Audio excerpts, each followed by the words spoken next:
We played Saturday and didn't play good. We on now to Norfolk, and Norfolk's kind of like we are,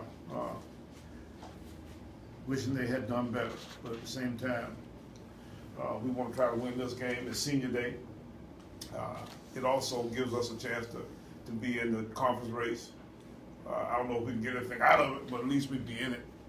And, it will give us a chance to share another title that way. So that's what our goal is at this point. And, we're going to do the very best we can to try to make that happen.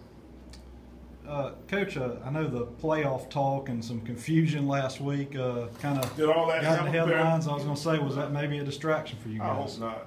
A guy said you can't count your money while sitting at the table. I wonder about that a little bit, but at the same time, we didn't have much of any of that kind of conversation with our kids. That was mostly internet stuff, newspaper stuff, and that kind of stuff. And them cats don't know what's in the newspaper, so unless I bring it to them and show them. So I don't really think that had much to do with it. But it was a tough week for first place teams. Somebody said that I was listening to the NFL guys yesterday. I think 5 or 6 first place teams lost. We had all kind of league champion teams got beat up during the weekend. Of course, Mississippi State lost. All kind of people lost. It was just kind of a tough deal for us. Bethune lost. They were tied with us. The only team that seems to have survived it was A&T, and A&T kind of had a loaded deck on that deal. So, it was pretty obvious that they'd win. Let's just say that we just didn't get it done. I think that might be it more than anything else. Didn't play particularly well on either side of the ball or on special teams, and we had some good things happen everywhere. We stopped them pretty good for a while. We rushed the ball some, but not enough. We had a special teams player too.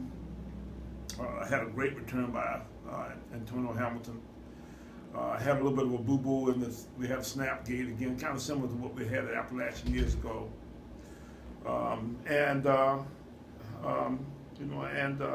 We had a chance even after all through that at the very end to win the football game. Just didn't get it done. And we just got to continue to work to see if we can be better. Coach, how's the morale at the team at this point? Nobody's morale was good yesterday. We practiced though yesterday. Our routine is to meet it. Well, we do some deal with the training room, the weight room at 1, and then at 2 o'clock we meet and talk about the game and pass out accolades and all that kind of stuff. Of course, there wasn't a lot of them to pass out yesterday. And watch our special teams tape. Then from there we break up offense, defense. Then yesterday at 4 o'clock we were out practicing. And I made them get out and practice yesterday. It was one kind of deal like it was. It was like trying to plow a mule that didn't want to go to the field, wanted to go back to the barn, one of them kind of deals. Every time you make a little bit of a turn, they'd be turning back toward the barn. Well, it was that kind of day. So it was a day, but, at the end we got through it. I think after we got through the day, that's why you do what we did yesterday, because they are extremely resilient, but they hurt right now. We all are.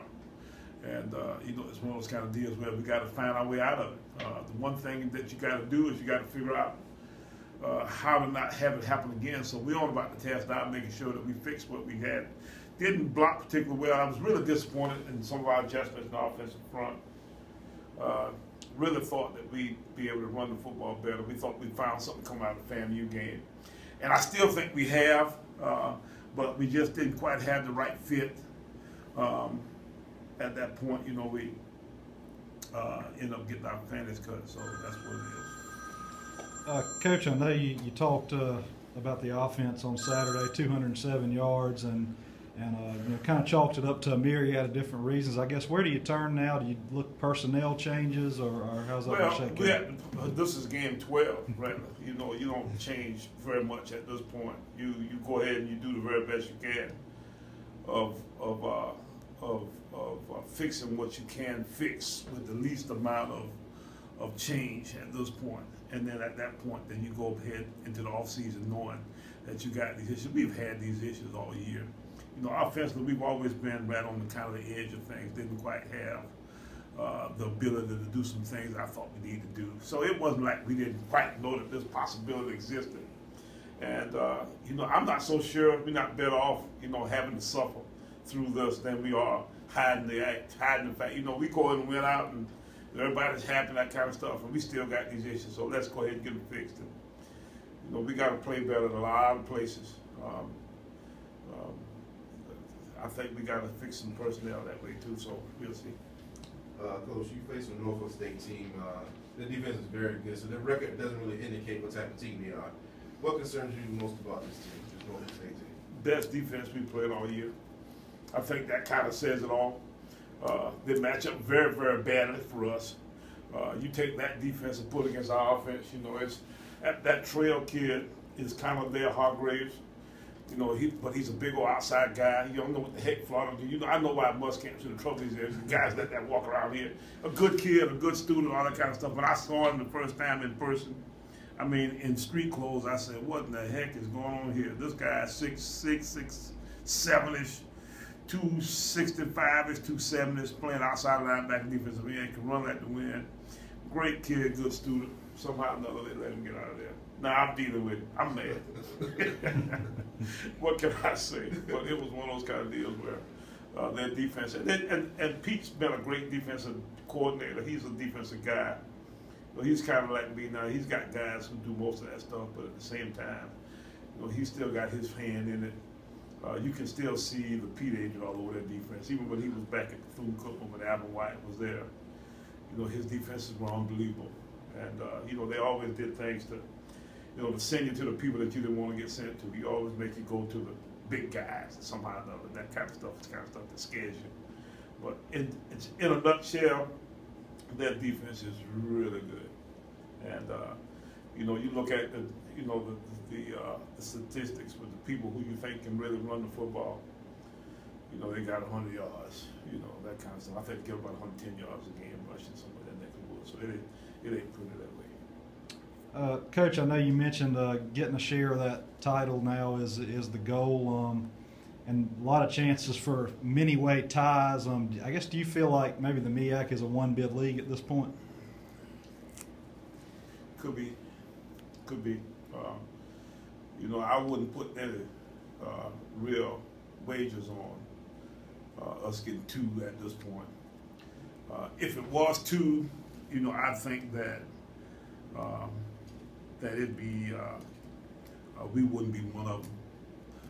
The way we were gonna get in was I thought we had to win in by winning the league.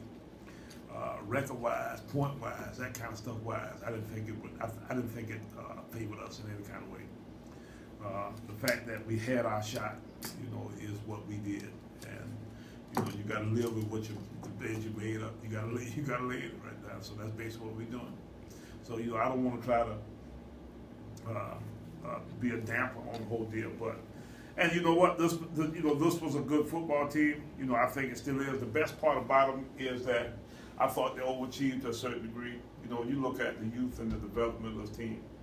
You know, I'm still proud of them, and looking forward to seeing, you know, just where these guys can lead us to, because we got some good football players on this team, and they, you know, and a bunch of young. That doggone freshman class, I saw we got about 10 guys that dressed out for the game on Saturday. And, you know, all those guys were good football players, are good football players. And just getting to be, you know, kind of experience a little bit. And our underclass group in general is a good one. So I'm excited about what we got here in the coming years. I'm looking forward to seeing the Mikhail Moodis and the Darius Leonards get to be sophomores. So it's not looking past Norfolk. What are some of the holes you're looking to fill next season? Well, you know, we're not deep enough. We're not deep enough in a lot of spots. You know, we need a couple wideouts.